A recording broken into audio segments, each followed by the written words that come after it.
Hi, I'm Carl Azus. It's great to see you this Wednesday. The Samsung Technology Company, which is based in South Korea, has stopped making and selling one of its most important products, and the decision's having ripple effects around the world.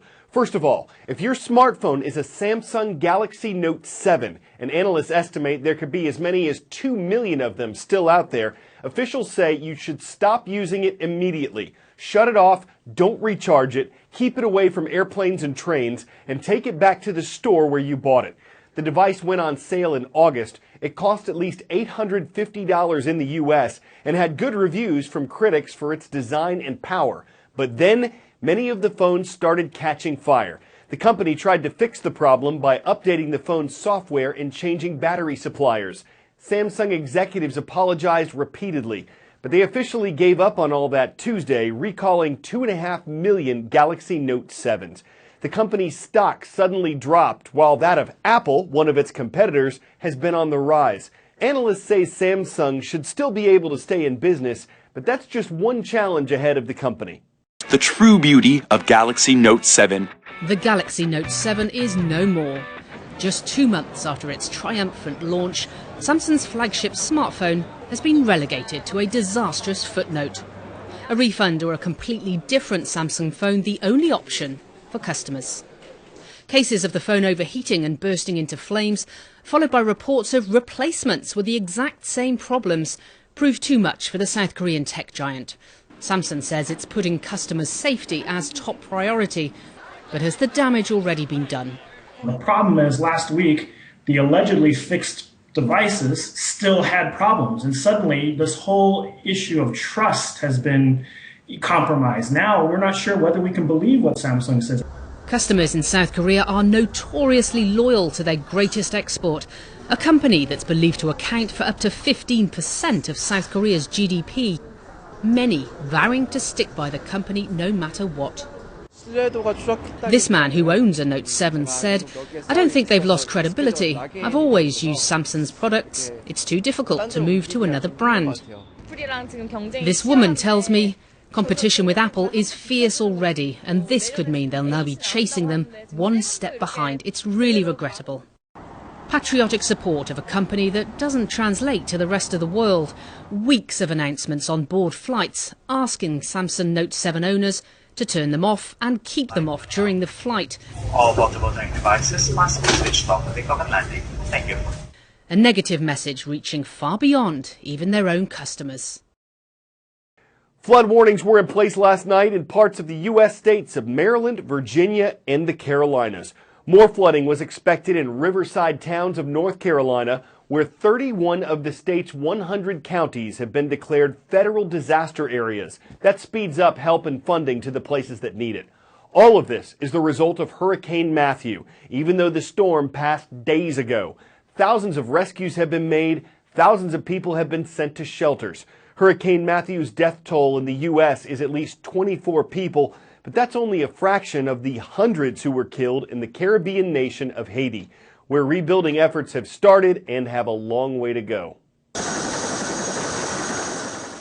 Days after Hurricane Matthew, help is on the way.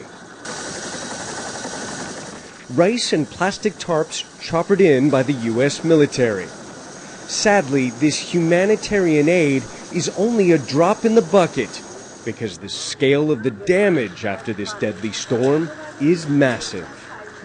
Here's what's so terrifying about what we're seeing here. All of these homes destroyed, all of this destruction was caused by the hurricane's winds, moving at speeds that are barely conceivable. In the port town of Jeremy, the storm flattened concrete walls and peeled the roofs off many buildings, including the town's 19th century cathedral. Me and my family is living in here. Yeah. Can we go in? Yeah. Tuman St. Plou takes me to what's left of his home. Oh, man. The big damage is the roof of my house is this a bit, like you see.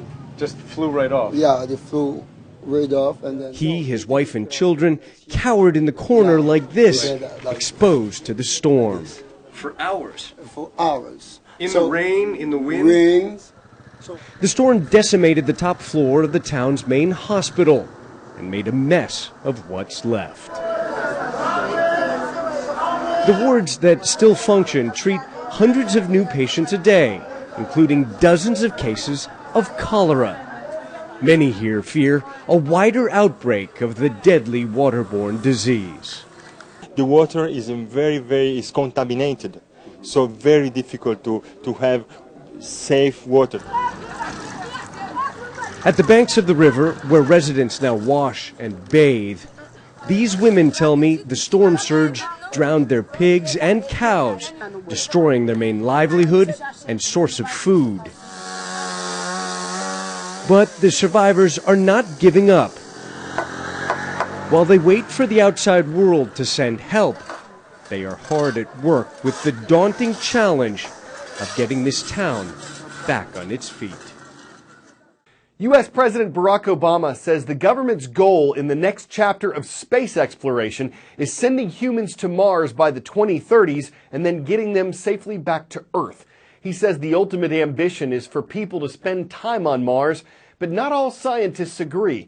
While some supporters say that people could search for life on Mars, that it could be a base for deeper space missions, that it could inspire future scientists, opponents say it's much cheaper to send robots instead, that the scientific data gathered by a human wouldn't be worth the trip, and that there are more pressing issues on Earth.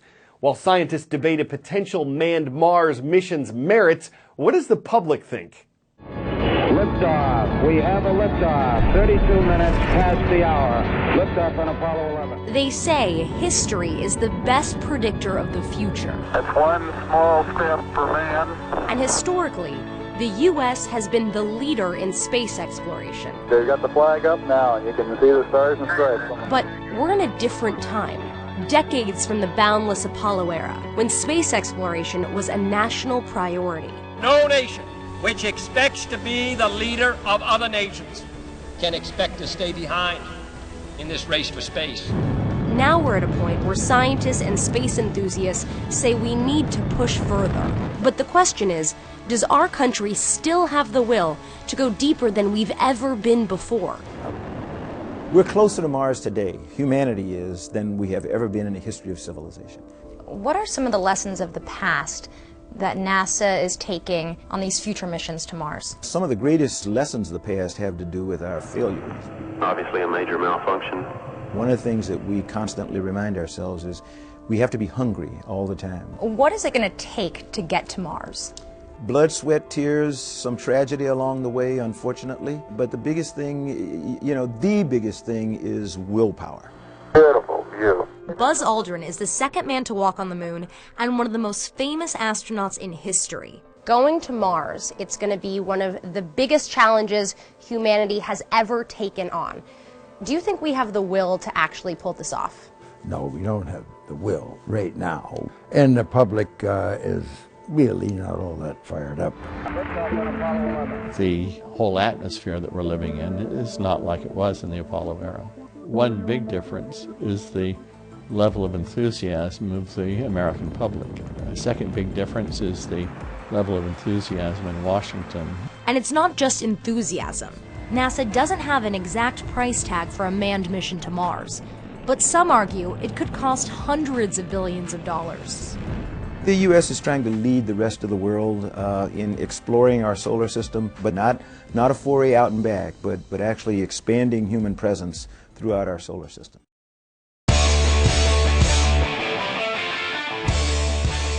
At a performance, a pop concert, or even a wedding, costume changes are nothing new.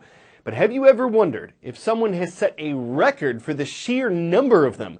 The folks at Guinness World Records have. They have a category called Most Costume Change Illusions in 1 Minute by an Individual. And a pair of Malaysian magicians just set a new high bar with 18 changes of 19 costumes in just 60 seconds. At a dress shop, they've got to be the best costumer. The act was costume made, costume tailored, and costume fitted. And even though we may not know how they addressed the challenge, it's magic after all. It took a lot of great material from two change artists to outfit a successful show. I'm Carl Azuz, and that's CNN Student News.